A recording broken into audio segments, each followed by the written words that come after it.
y en a des là qui sont venus me faire la bise. Il y en a qui m'ont fait signe de loin. C'est gentil, hein.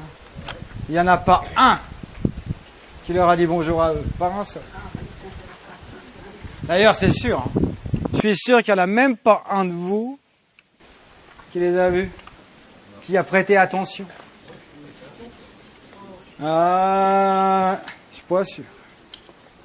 Les habitués. Ah, c'est le problème. Les habitués, ils font partie des murs, font partie des meubles. À la fin, tu les vois plus. Ils sont là du matin au soir, de l'ouverture à la fermeture. Eh ben, ils passent inaperçus. Et moi, je suis là. Et moi, je les connais tous sur le bout des doigts, enfin sur le bout des ballons.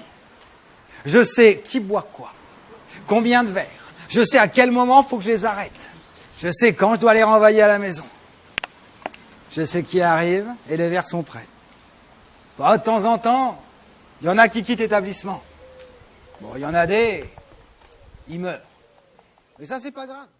Et même quand ils sont dans la tombe, tous les matins, tu continues à les verser le petit verre là, sur la pierre.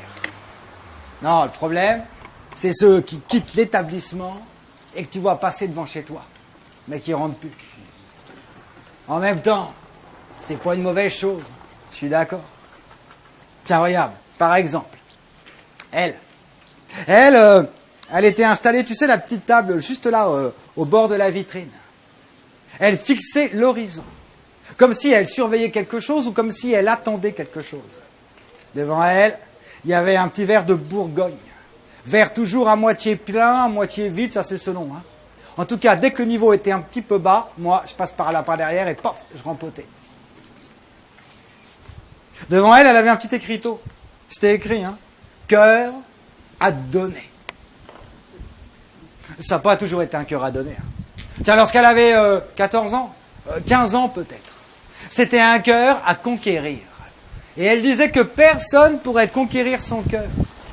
Et elle disait à cet âge-là, tiens, qu'elle était libre. Qu'elle était contre tout, tu sais, contre les parents, contre l'autorité, contre l'uniforme, contre l'école, contre les livres, contre la lecture, enfin, contre toute forme d'aliénation. Et bien, ce jour-là, elle était là sur une des manifestations nombreuses, tu sais, à cet âge-là, tu fais des manifs, tu sais pas pourquoi. L'important, c'est d'y être.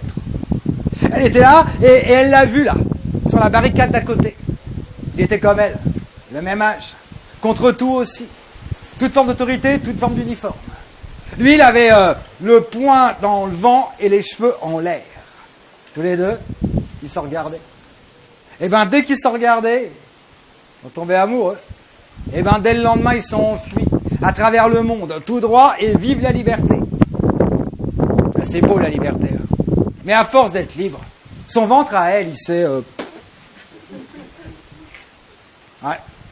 Et bien, ce soir-là, là, lui, il a posé la main sur le ventre. Elle lui a dit, eh, vas-y, sens, regarde, ça bouge. Il a fait comme une grimace. Il a dit, hey, ça, c'est tout, sauf la liberté. Et bien, le lendemain, quand elle s'est réveillée, il avait disparu, plus personne.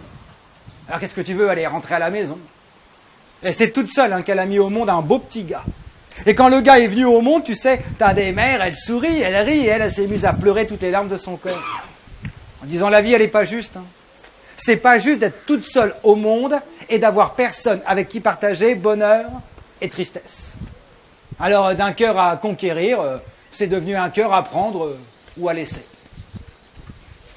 Il y en a beaucoup hein, qui l'ont pris. Et tous l'ont laissé. Alors, elle a fini chez moi.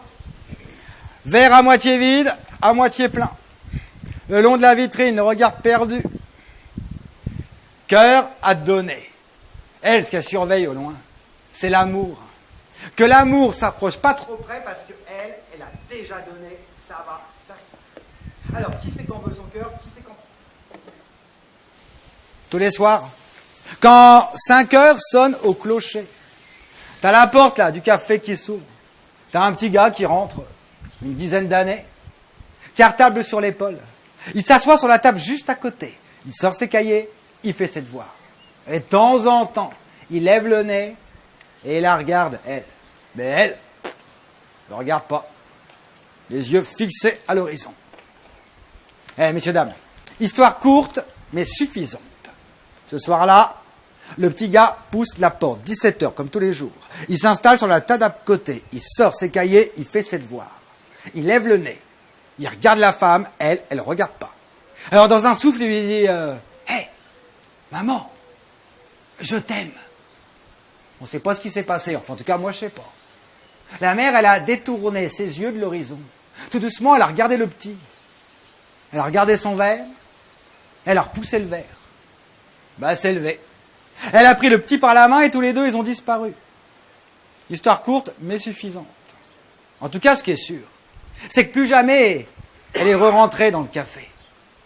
Je la vois passer devant, elle me fait un petit signe bonjour, et le petit, lui, un grand sourire jusqu'aux oreilles. Qu'est-ce que tu veux que je lui en veuille? Mais par contre, les habitudes des habitués, ça reste. Alors moi, je continue à lui servir son verre, tous les jours. Et tu sais quoi? Un verre qu'on sert et qui n'est pas bu, c'est un verre gâché. Et moi, je dis, les verres, ça se gâche.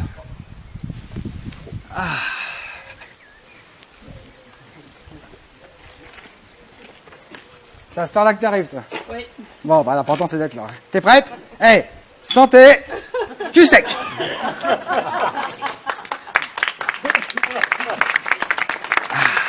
Alors? Allez. Ah! Tu vois, ça c'est le métier. Ça c'est le métier parce que, à force t'as l'œil, hein. Tu sais qui c'est qui est capable de boire un verre plus sec. Et tu sais qui c'est qui est rodé qu'à l'habitude. Ça, c'est l'œil. C'est si on m'a demandé de venir ici, là, chez vous, aujourd'hui à Brouchy, là, de sortir mon comptoir de mon bar, c'est pas pour rien. Hein. C'est que moi, chez moi, tu sais, dans tous les villages, t'as ce qu'on appelle la légende du coin. Tu vois, le Saint-Martin qui est passé par là, le Saint-Médard qui fait pleuvoir, ou un clocher qui est penché. Enfin, chacun sa légende. Eh bien, chez nous aussi, il y a une légende. Sauf que la légende, c'est moi qui la porte, enfin moi.